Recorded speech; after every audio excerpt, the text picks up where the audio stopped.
Parade. Rest.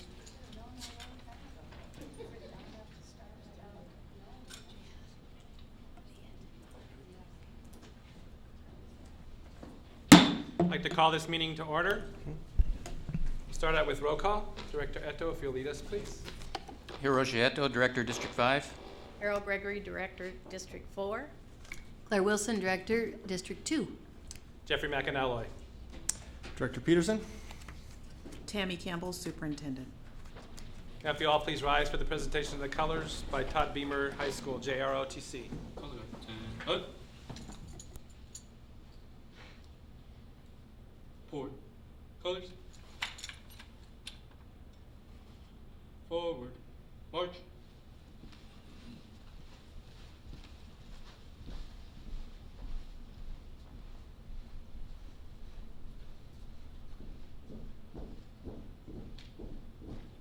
Color. Roll. Forward. Colors. Left. Face. Carry. Colors. Trees and colors.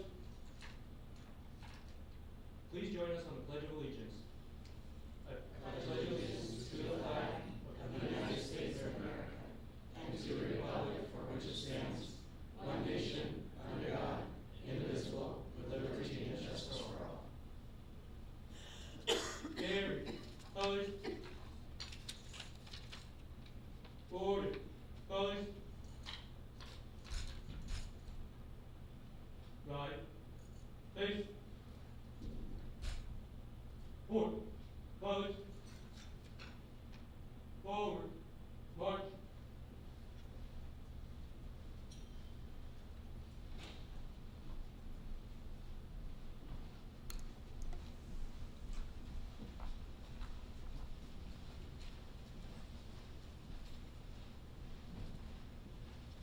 Please be seated. Our first item this evening is our approval of the agenda. I'll entertain a motion. I move that the Board of Education approve the meeting agenda of September 8th, 2015 as submitted.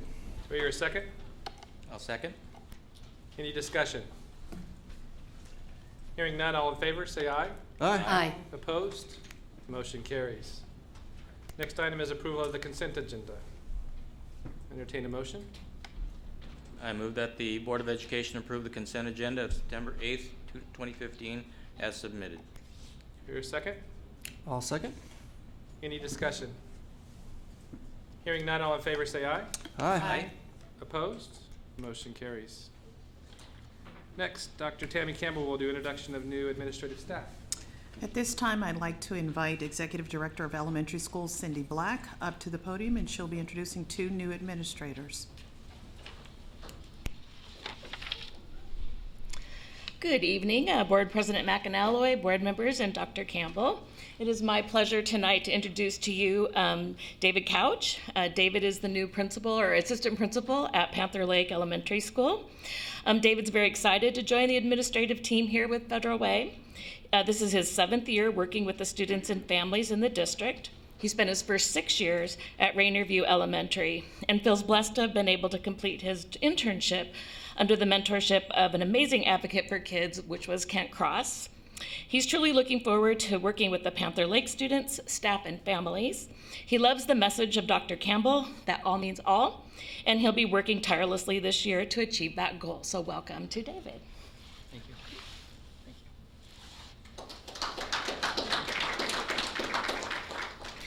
And it is my pleasure to introduce Vicki Lopez. She is the new assistant principal at Woodmont K-8. She's been in education for 17 years, 16 of those as a teacher. She completed her national board certification in 2005. Congratulations. And she is committed to ensuring that all students achieve success. She has a master's degree in education with an emphasis at-risk children. Vicki completed her administrative credentials this past June and is coming to Federal Way from the Tacoma School District. She lives in Northeast Tacoma with her husband Neil and her 2 children, Thomas and Bella Marseille. Welcome, Vicki. Thank you. Next will be our good news announcements, and I have the first one for this evening. The Red Canoe Credit Union supply drive was not one of the most successful in recent history. It raised 33,040 pounds of supplies, with 928 of them coming to the district's headquarters at the ESC. The district's maintenance department donated the proceeds of a golf tournament towards school supplies. Many thanks to Red Canoe Credit Union for organizing the drive and donating the supplies to our students and supporting communities and schools of Federal Way with a matching donation. Last year, 12,183 students, or 58.8% of our total student population, qualified for free and reduced lunches. The need is great and the response was fantastic. We want to thank the community for helping ensure many of these students start the year off right. Thank you, Red Canoe. I have the second good news for tonight, and I'd like to read a little bit about the Technology Access Foundation. And our partner in the TAF Academy has announced it will join forces with the Martinez Foundation this October 2015. Created by former Mariner Edgar Martinez, if you don't know him, look him up, and his wife Holly, the Martinez Foundation Fellowship Program works to attract and support people of color who are committed to equity and education and giving back to their communities. Martinez Fellows attend workshops and seminars and are eligible for scholarships to continue their formal education. And I will say they just had a Martinez Fellow retreat, and Superintendent Campbell presented there to the group of fellows. Gus Montgomery, teacher at Wildwood Elementary, is a veteran Martinez Fellow. Other fellows include TAF Academy teachers Angelica Sauceda, Carlita Amali, and Cassandra Rodriguez, and Ashley Showcroft. And from Mark Twain Elementary, second grade teacher Vanessa Pham.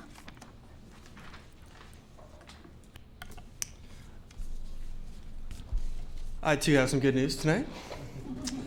Scott Johnston, an Federal Way Public School alum who attended Adelaide, Lakota, FWHS, and Highline Community College Running Start, is now a senior mechanical engineering student at Rose-Hulman Institute of Technology in Terre Haute, Indiana. As a second-year member of the school's Vallejo Innovation Challenge team, Johnston is working to design smarter, more intuitive cars. Just 2 U.S. colleges are among the 20 teams from 12 countries selected to build prototype vehicles in the competition. 6 teams will advance to present their design in Paris, France, which will be judged by automotive industry experts. His parents, Lisa and David, are current and former Federal Way Public School teachers. My good news, after 39 years, Federal Way Public School educator Julie Gillespie retired this past June. During her career, she was a special education teacher, reading specialist, and librarian, and worked at Olympic View, Rainier View, and Sherwood Forest elementary schools. Her son, Charlie Gillespie, organized and held a golf charity event this summer at the North Shore Golf Course to honor his mother's teaching career in Federal Way Public Schools. Principals Marla Newton, Kent Cross, and Alicia Dessart attended the event and accepted the $1,200 donation earmarked to purchase books for their schools. Thank you to the Gillespie family and for this generous donation that will benefit our students. And from District 5, Todd Beamer graduate Marco Basilio is currently attending Western Washington University majoring in computer science. During his junior year in high school, he joined the Federal Way Public Schools Information Technology Department's Student Tech program and became a highly skilled member of the team. This summer, Marco was hired by the Bellingham School District as a Student Tech intern, a pilot year for this program modeled on the Federal Way Public Schools program.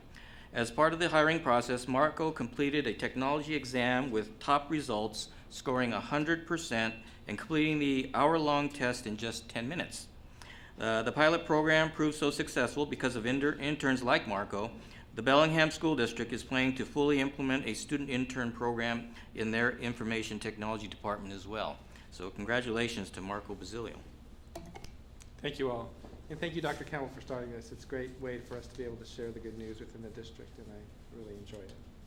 All right, next is a legislative report from Vice President Wilson. So I think tonight the biggest piece of news is the news around charter schools. And the recent ruling by the Supreme Court, and it was a 6-3 vote, that charter schools are unconstitutional. That ruling alone is most, and some consider the first of its kind in the country, which puts us on the map and puts us clearly in the focus of a lot of eyes and a lot of people watching. And there is a 20-day response period. They're asking the court to consider or reconsider in a 20-day period before the ruling becomes final. And really the piece that I found most interesting was the idea of the definition of common schools, and that the Supreme Court and the justices found, and the ruling was that common schools, that charter schools did not meet the definition of what a common school was. And so we'll need to watch as that moves forward to kind of see what happens. The last I read, I know the charter schools that are in operation were saying they were going to continue to operate through this school year. But we know that there is, I think, 7 new ones opening, and there's one that's currently in operation. So we have 8 within the state, and it'll be interesting to see as it moves forward what actually happens. And I think that's it. Thank you. Do we have any public comment this evening? No public comment. Perfect. Yeah, we do. Do we fill out the forms? So there's blue forms that need to be filled out. You can turn those in here.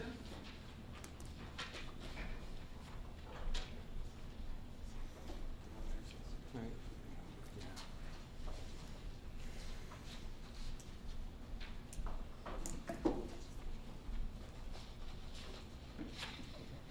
Yes. My name is Kristen Steinmetz, and I'm a resident of Des Moines for 16 years. I have 2 students in the district, and I'm here to seek any support possible from the school district regarding the proposed location of the Valley Cities Rehabilitation Center. Would hope all are aware that they're looking to build the facility about 650 feet away from Des Moines, or no, away from Woodmont K-8. Many of us recognize this is a hugely needed service in South King County. We also recognize that Valley Cities is a very strong organization, but that said, we don't think it's a good location to put it so close to the school and to the library. Woodmont also is just a huge piece of our community. I was on the PTA board there for, both my kids went through the school, 8 years, and very diverse. We ran both a Spanish-speaking and an English PTA. She's joining a fabulous team at Woodmont.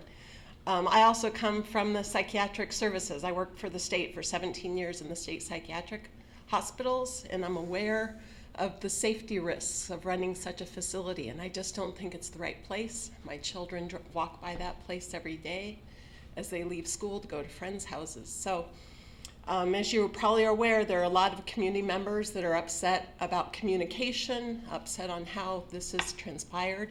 We may or may not be able to affect a change at this point. We're aware of that. We're certainly seeking information right now that we can to try to assist in moving it. We think it's needed. We think it's needed in South King County. It may even need to go in Des Moines. Des Moines has a number of facilities, including SCORE and the federal facility, CMAR housing, other. I mean, this is not in our backyard. It is in our front yard. It is in the living room of Woodmont K-8. So we're here to seek support. Thank you. Candace Orquart.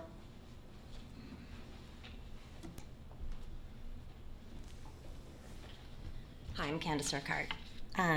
Let's see, on page 5 of the hearing examiner's notes submitted on March 27th states that the Federal Way School District received notice about the Valley Cities Rehabilitation Center next to Woodmont Grade School.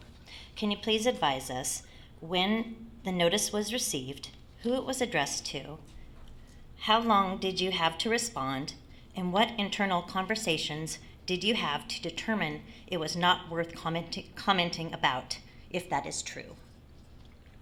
Basically, on page 6, it states here, a notice was sent to the Federal Way School District and the principal of Woodmont Elementary which is located, falsely, 0.25 miles of the proposed project. No comments were received from either party. Thanks. Thank you. So we'll take that under advisement. Dr. Campbell is convening a committee of parents with this, and the safety of our students is definitely of the utmost interest that we're doing it, and Dr. Campbell has been working closely with the mayor of Des Moines and is in contact with that, so that will continue, but she will move forward with that with part of her staff and reach out to some of you that she's taking the information from for that piece as well. Did you fill out a form, or can I speak for just a moment? I'm the recess teacher at Vermont. Can you grab a form and fill it out, please?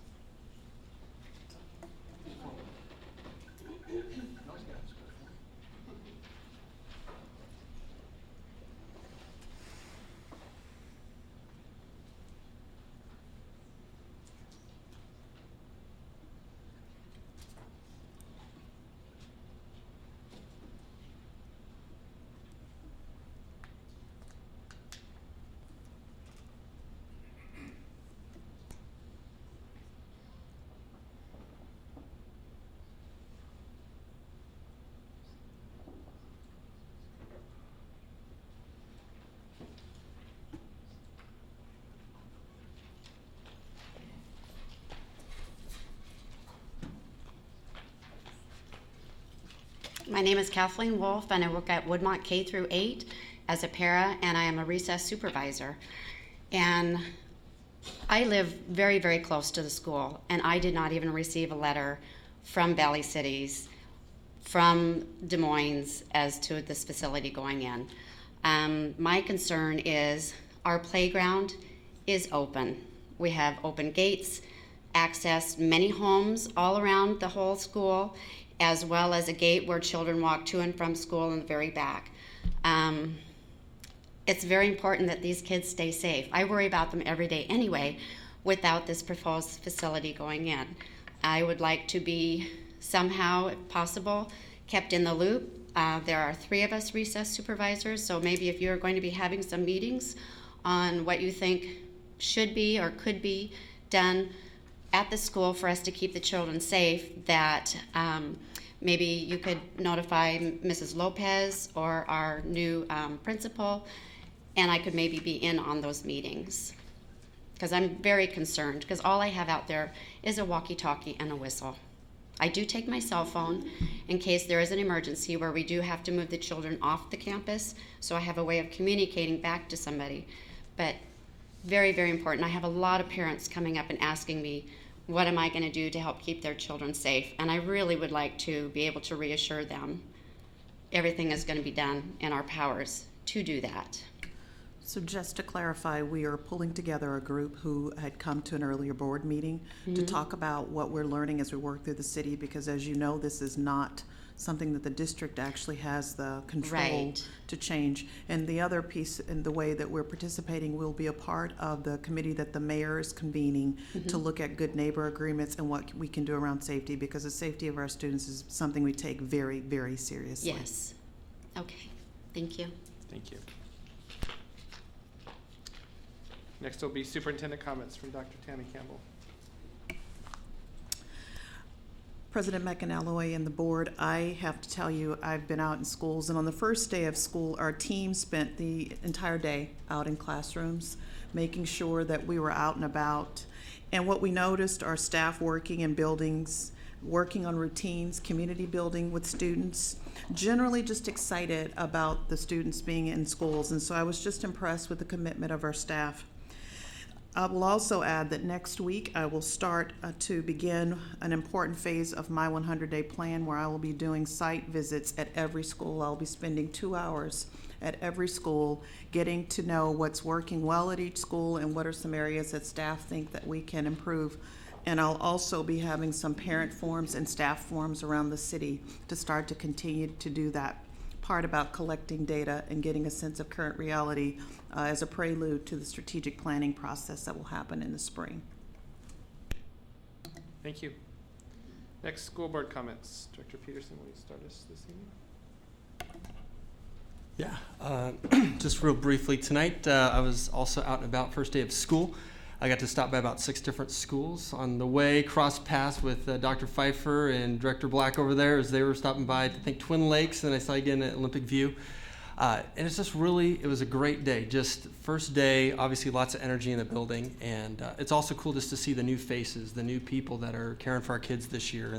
And like every year, there's always little changes, and it's what makes first day of school so much fun. Also stopping by Decatur High School and seeing the 350 freshmen that are there. They're growing over there at Decatur, doing some great stuff, and it was just fun watching them just try to figure out where their classes were, and just that whole process of how they've been doing it the last couple of years here, of just making it an easy first step into high school for those freshmen, giving them each a little about 10 minutes in each of their classes just to experience it and get an idea of where you got to walk to and those kinds of things. So just really excited, great start to the school year, and looking forward to what's ahead. Vice President Wilson? Well, I too did my first day visits, and it's kind of a tradition I've done to do a welcome back and have a great year, and I bring flowers, and it's just the best thing in the world to do. So I started my morning at Sunnycrest and experienced parents trying to take selfies of themselves and their kids, their first graders or whatever, trying to get a shot of them. And so I stood in the front for a while and took photos of dads and kids, and then they took their kid pictures, but it was awesome. And they were as excited as their children were. Meredith Hill was having their traditional outdoor ceremony and their welcome, where they wonder who's missing and welcome in the new kindergartners who will be there, but there's an empty space for them because they're not quite there yet. Totem, I went to Meredith Hill. Oh, that was Meredith Hill. Totem, they had ambassadors all over, student ambassadors who were helping students find their way around and helping parents who were coming in with students find their way all over. TJ was having freshman orientation and a lot of big eyes and a lot of drums going on in the gym there.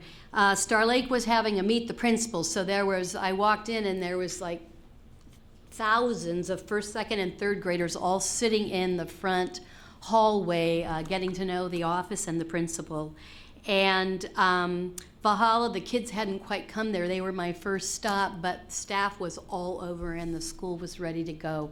So it was, and always is, probably one of my favorite times. And the posts of families and their pictures and the excitement of their kids starting school is what it's all about. Director Gregory? I didn't actually go to schools on the first day, but in the course of the weekend and the first few days, I've had an opportunity to talk to a lot of the staff. And I think the thing that has struck me the most is the hopefulness that people are feeling. And it's hopeful for a lot of reasons that, I won't go into now, but to me, that was a giant step forward, and I was really excited to have those conversations. Director Eto? I had an opportunity to tour the Plumbers and Pipe Fitters Union's training facility, Local 32, and it was by a Federal Way graduate, by the way.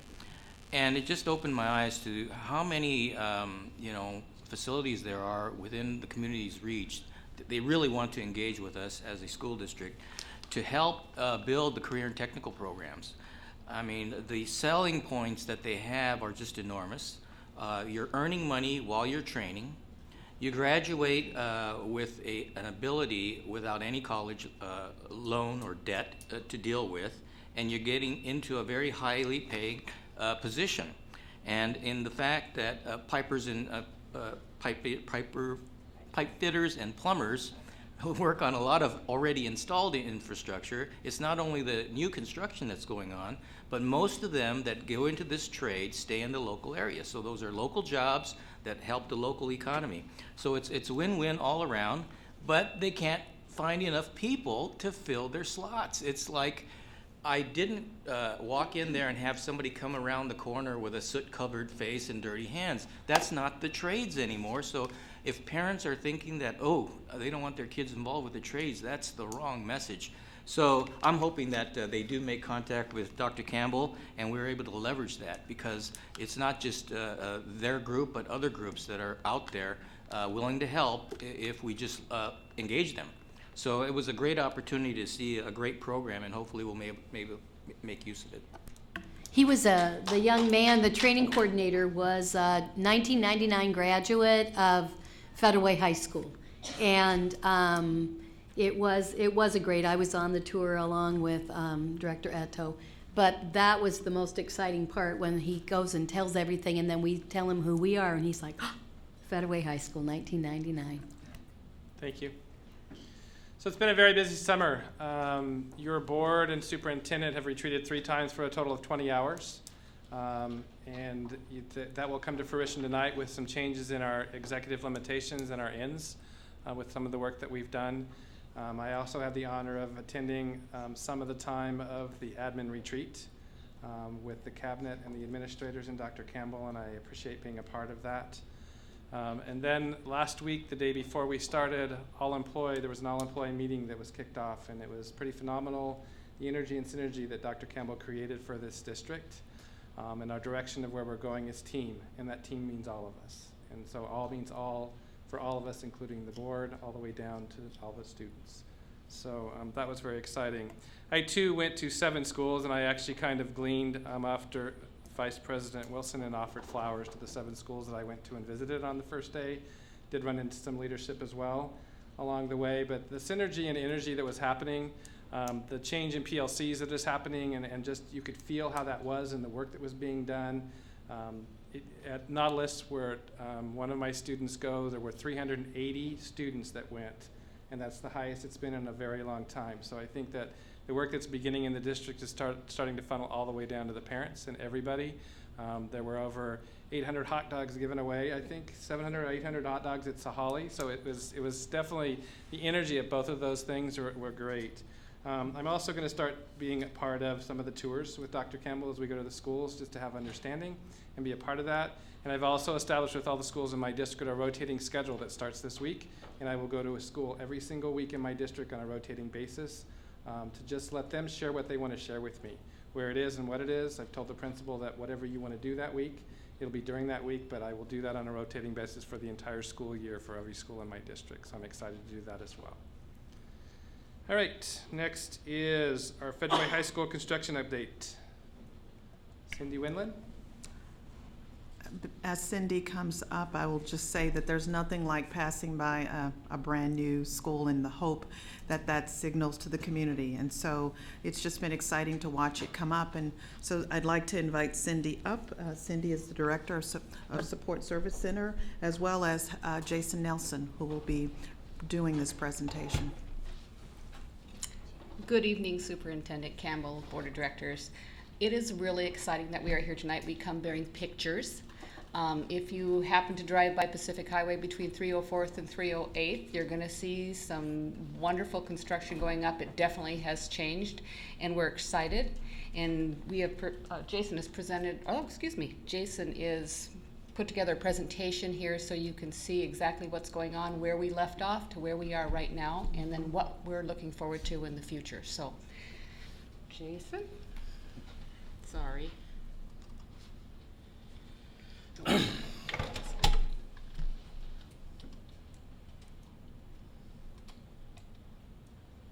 see.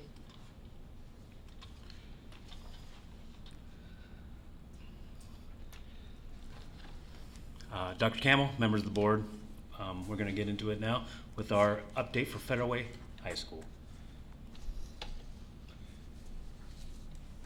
Our purpose today is to update the board and the community on the summer progress at Federal Way High School. Our presentation goals today are review the construction phasing, share what has taken place, and what to expect between now and December 2015. Federal Way High School at the beginning, this is what it looked like before we did anything to it.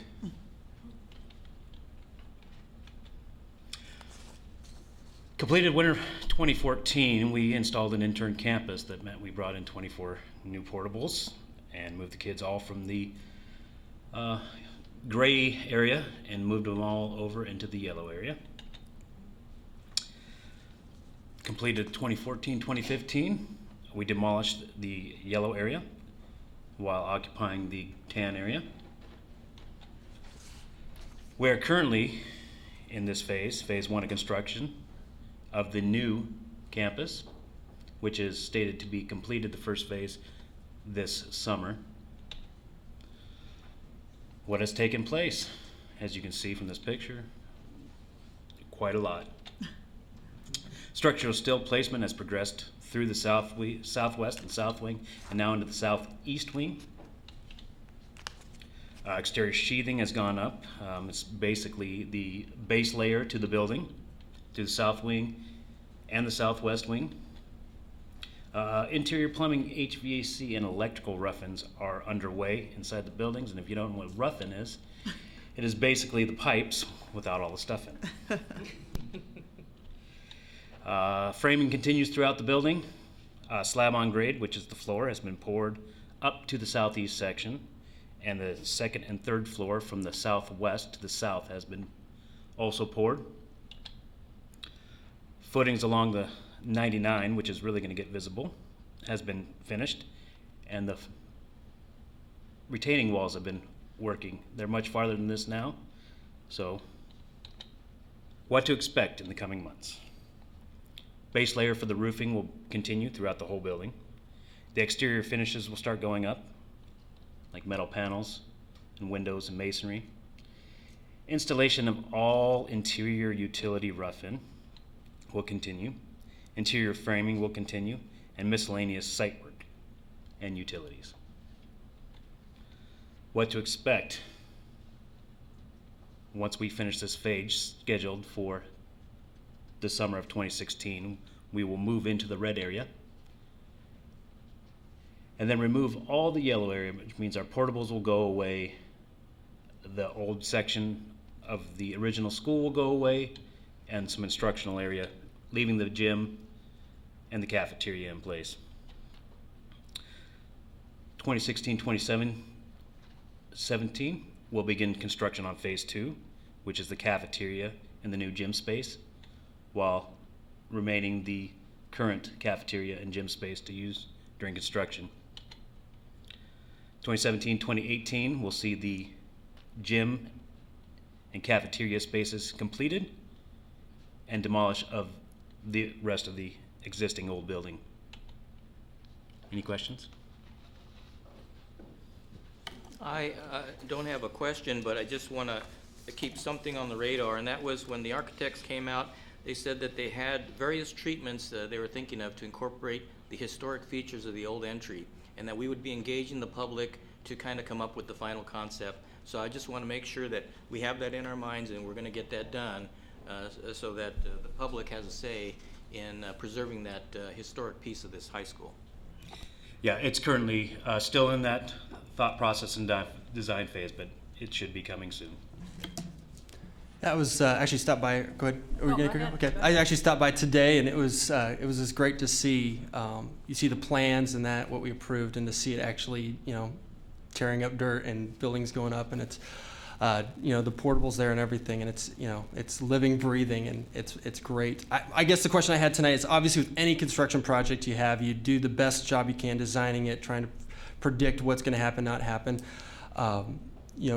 Jason, I'm grateful that you are overseeing this, and that your care is for this site. I'm just curious right now, is there anything going on right now, any change orders that we've had, any surprises that we've had from original design to where we're at now, or has it gone pretty smoothly so far? I know we haven't really hit some of the big milestones. We're still dealing with rough-ins right now, but is there any change orders right now of kind of surprises that we found so far in the construction? Maybe not. Besides the tanks that I reported on last time, then there's nothing new. Great. I'm just curious what you did with the giant rocks. With the giant rocks? We kept seeing emerge as you were digging. The giant rocks get pulled out by a big machine and put in a dump truck and get hauled off site. You can't leave those in the soil.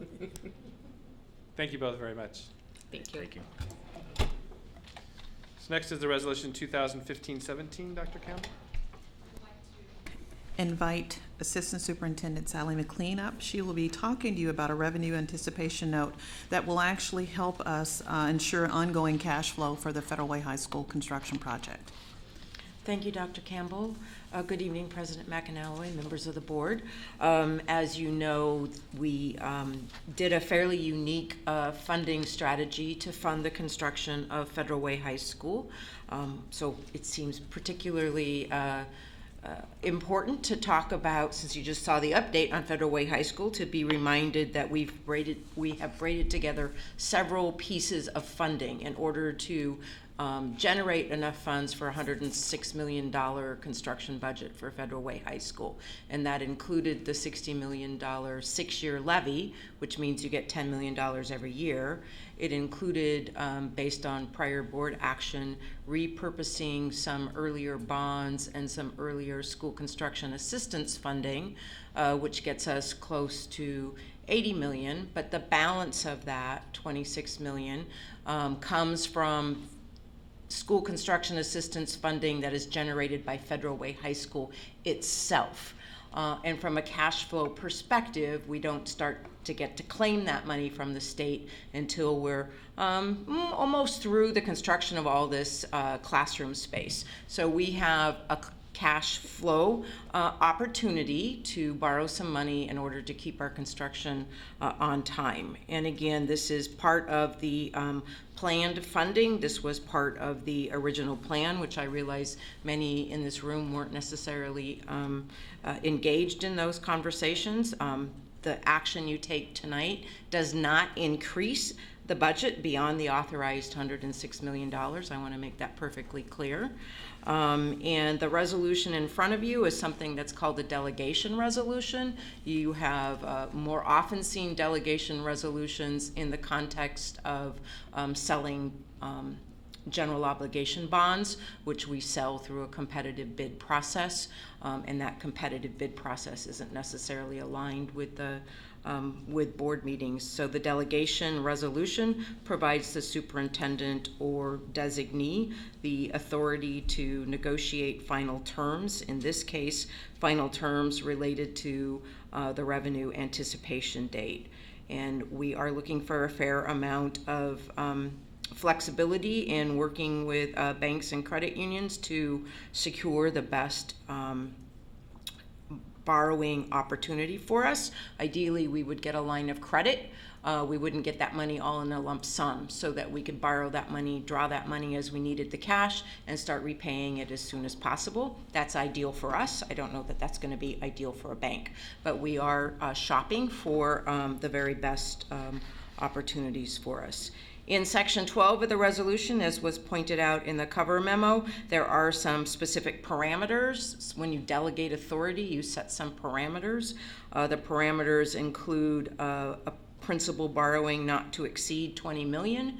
We believe we can perhaps squeak by with a cash flow borrowing as small as $15.5 million based on current cash flow projections, but we always like to have a little bit of room in case either construction moves along faster or we see something different occur from what we planned. We're looking for a fixed interest rate not to exceed 5%.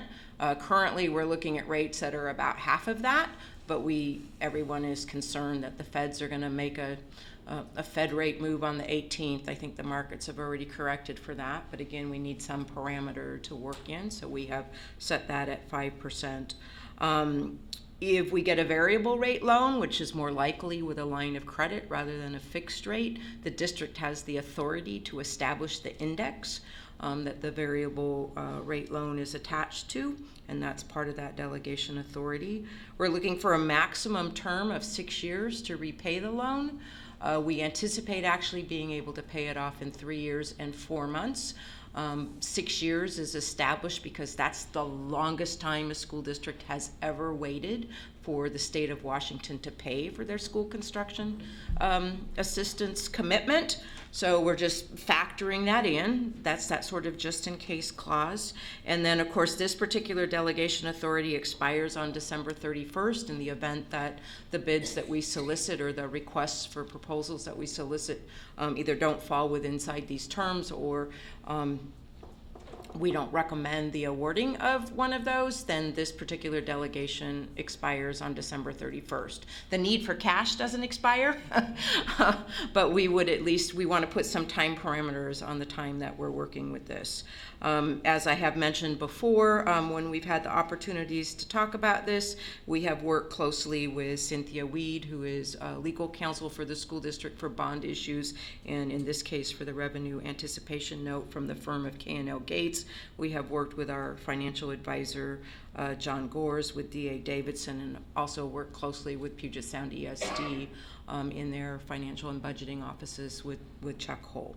So that's just sort of a brief synopsis of the resolution that you have in front of you this evening, and we would seek approval of that resolution this evening, and I'm certainly here to answer any additional questions that you might have. Any questions? Director? Okay. If there are no questions, I would entertain a motion.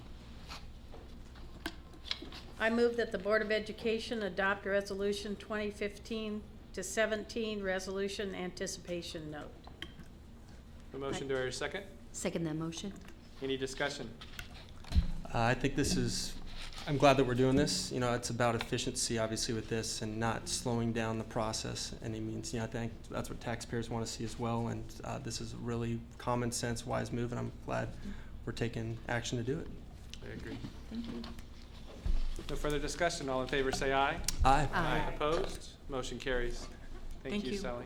All right, next is our 2015-16 annual agenda planning schedule that we have been working on since July. And so I think you've all seen it at this point. I would entertain a motion to accept it as presented.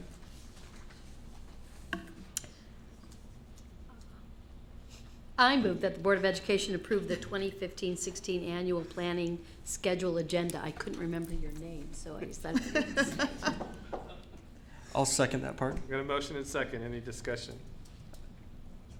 Hearing none, all in favor say aye. Aye. Opposed? Motion carries. Thank you.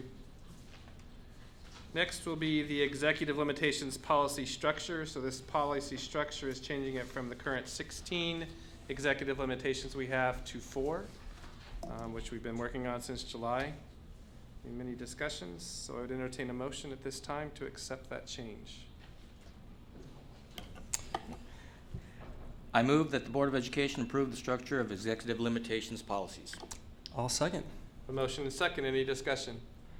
I just want to say, just real briefly, I think this is pretty huge, what we're doing tonight, and a lot of steps have been taken. Actually, this last month, end of August, is when the Policy Governance Committee finished its term, and there's just been a lot of work this last year. And I commend Director Gregory for her work this last year and the rest of the board for the work with policy governance of really not just doing it in name, but actually seeking out to find out what that really looks like for us here. And I think the work we've done, the learning we've done together, the work we've to really figure out what's the best thing moving forward has been fantastic. And I'm excited tonight for what this looks like right now. I think this is going to be easier for us as a board to reference, the community to look at, for the directors and staff here at the district to be able to understand what these executive limitations are and where to look at for different questions or concerns they might have. Director Gregory. Thank you, Director Peterson, for your kind words, but frankly, Danny's been the driving force. He's beaten us over the head with policy governance for 2 years, and for the right reasons. We had committed to a process, and we had not really invested in it, and he brought us to the table to invest in it, and I think this is an example of what that means. I think it's truly a structure, and I have to say, when we first looked at policy governance, both Jeffrey and I went, oh my goodness, where'd they drag this thing from? And what we have actually found out is that it needed work, both from the original documents, but also as this has been implemented over the country and other countries, there have been changes made that are very practical and make this very workable, but it clearly outlines the role of the board, the role of the superintendent, and the accountability measures that are and expectations that the board has of the leadership of the district. So I commend you, Danny, for all of your diligence. Sometimes you were a pain in the neck, but we still really liked it. It really got us someplace. So anyway, thank you.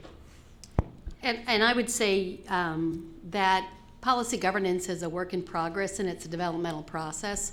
And you don't start with expertise. You start as a learner and you have to learn together. And as a board, we've had a lot of transition. And with that, a lot of knowledge and learning that perhaps was on the board wasn't there. And so I appreciate my colleagues being willing to take the time to do the professional learning and understanding that there's trust involved, but there's also accountability involved, and that our job is to wrap our arms around the work that we do in the district, but not get our fingers in what's going on in the district, because we believe sometimes we know, and we don't sometimes know what we think we know.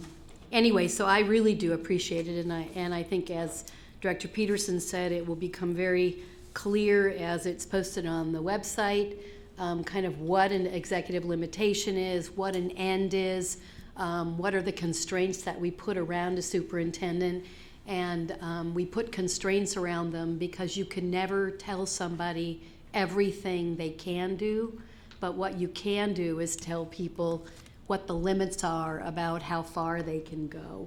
And I think that's the beauty of policy governance. It allows leaders to be leaders and to move the work forward. And so I really appreciate the work of this board. Thank you. Well, then I'll add my kudos to the elected members of the board, because I've watched them struggle with policy governance, and they came around to understanding where Director Peterson was coming from, how it can be a very strong way of governing. And they saw the shortcomings in what was in the written governance policies, and they did a lot of work to get this to a much more concise, clear format. And so what they've done has been a lot of work with a lot of thought, and so congratulations to this board. Thank you. So I will just reiterate what's already been said. I did come in kicking and screaming around policy governance. It took me until January to say, okay, I think I might be able to do this, but it's bulky, it's cumbersome, and it has to be a living, breathing document. And with that, and along with Director Peterson's pushing, we all did an all-in piece. And then Dr. Campbell came on board. Before she was even in, we all actually went and spent 3.5 days in Vancouver at a policy governance conference that really helped us begin to entrench and understand and embed what we were doing. We hired a consultant to work with us as well to make sure that what we were doing and honing in, to make it something that was workable, that we could easily pick up. We could take, and you'll see tonight, it's one EL that takes all the pieces that are tied around really what are specific components around human resources and those components that do it.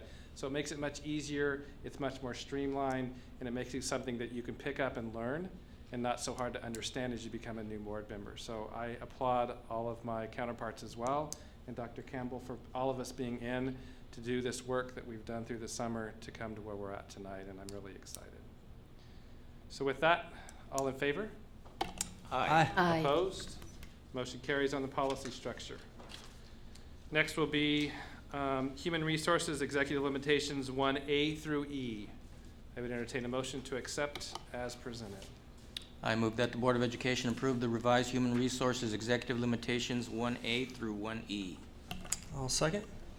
Motion and seconds. Any discussion? I just want to say real quickly, the Executive Limitations 1 Human Resources related policies are: 1A is expectations of the superintendent, 1B is organizational continuity and executive succession, 1C is staff relations, 1D is staff compensation, and 1E is staff evaluation. And these are the boundaries and the constraints that we've, as a board, given to the superintendent in operating in these areas, obviously to care for our staff and in her charge, as well as the expectations for her and her succession. So. And just to clarify, so the structure changed from 16 to 4. We actually have worked through the summer just on Executive Limitations 1. So 2, 3, and 4 are the verbiage as they stand, as they were in different segments of the 16, that we will work through this year to bring them in line with everything else that we've done. But we have overhauled and completely redone EL1 I think the other thing to note is that we've come up with a structure for reviewing our executive limitations, and those executive limitations that are oddly numbered will be reviewed on an odd year, and those that are evenly numbered will be reviewed on even years, so that we will make sure that we continually have a process and a way that we keep them front and center, and as you say, live documents that we can continue to enhance. Hearing nothing further, all in favor say aye. Aye. Opposed? Motion carries. And finally, our ends. So we had 4 ends, and we have now combined them into actually one statement with 3 sub-ends. So I would entertain a motion to accept the work that's been done. I move that the Board of Education approve the revised ends. Do we hear a second? I second that motion. Motion and second. Any discussion? I'd just go ahead. You wanna do it? I'd like to just go ahead and read them if I could. Yeah. Okay. It's here are our ends policies. The goal, the main end. Our students will graduate with academic knowledge and 21st century skills, ready to succeed as a responsible citizen. Sub-Ed 1, graduation and advancement. Each student will graduate with the prerequisite skills and confidence to access college, career, and other post-secondary options. Sub-Ed 2, academic achievement. Each student at every grade level will perform at or above the state or district standards in all disciplines. Sub-Ed 3, personal responsibility and citizenship. Each student will take responsibility for his or her academic success and exhibit positive ethical behaviors, treating others with dignity and respect. Any other comments? Yeah, I'd just like to say that, my perspective is that in combination, these executive limitation and the ends really are aimed at delivering on what past superintendents, the legacy of Tom Murphy and Tom Vant are going to be delivered on by Dr. Campbell. I just feel that I can almost guarantee it. So this really speaks to public engagement, it speaks to high standards, and it really talks to the all means all idea. And so that really when we're talking about educating the students here, it's not going to be accept this or accept that. It's going to really mean all, and that's really tremendous. And I really appreciate the energy that Dr. Campbell's brought on in the short time that we've had, to push us into this position here, really. So I have one other comment. So ends 4 really was around family engagement. And I just want to speak to it that the board doesn't see this as something that is not important, but it truly is operational. And as we begin to separate and truly understand where our responsibility lies to set governance and set the policies, it's not an operational piece. So as we go through a strategic plan between now and the end of the school year, after Dr. Campbell's 100-day tour, we'll begin to see, and you'll see, I truly believe that that will rise up as one of the priorities and be Dr. Campbell's to own from that perspective, as it should be. So I don't want anybody to walk away to think that this board doesn't see the value of family engagement. We do believe it, but we also believe it is operational, and that's why it's been removed as an end at this time. I just really want to say that I appreciate the confidence and the support of the board. Ultimately, though, this is going to be the work of the team, and this is going to be hard work, and it's going to take time. And so I just want to sprinkle some reality too, and what can actually happen. I think that's important, but I will tell you that we really will be approaching the work that every single student can be moved and can grow and can learn, and that's about culture, and that's what we're starting with. I think also the idea of family engagement, it's an instructional strategy, and we know children come in the context of families, and families have to be included. But as we look at ends, our ends are about outcomes for our children, for our students, and so parents are part of that process, and they are equal partners in that. But the end is not about our families and our parents; it's about our children. And so our parents are really partners in moving our ends ahead. No further discussion. All in favor say aye. Aye. Aye. Opposed? Motion carries. Meeting adjourned 5 minutes before 7.